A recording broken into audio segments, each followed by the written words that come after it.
Hello, and welcome back to another episode of Dirt Path Exploration. Today, we travel to Red Wing, Minnesota to take a hike at the Spring Creek Prairie Scientific and Natural Area.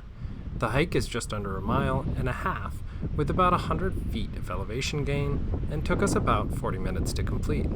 The first thing to mention is there's only a true path about half of the hike, as is the case frequently with these natural areas. The path will take you through the woods, and there is impressions in the grass that we followed out to the point that overlooks the surrounding area. As such, you will be traversing long grass and overgrown areas that will make it an absolute necessity for you to check yourself for ticks after the hike. We personally found several after this hike, so I want to reiterate how important it is to check yourself for ticks after each hike.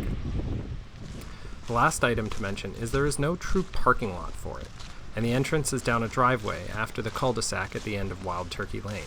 This is where we parked. There are some distinct advantages to these types of trails.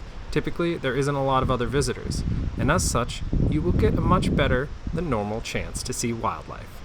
We saw several animals on this hike, including a handful of deer, a fawn that startled us, as much as we startled it in the upper prairie section just before the overlook, a rafter of turkeys foraging the valley below as we exited the forest section, and a few pheasants running through the underbrush as we passed by them in the forest.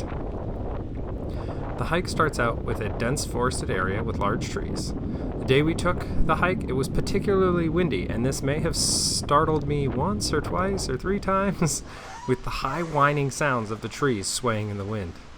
The path follows the property line until it comes out of the woods to the elevated prairie section, which the trail kind of tapers off, and you have to traverse the prairie to the top of the nearby hill. My favorite part of the hike was the overlook at the end.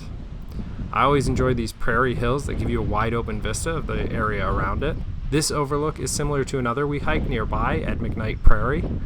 The terrain around it is slightly different, and it's more isolated feeling. I think seeing the wildlife along the way to the overlook and looking around for more really increased the appeal of this overlook.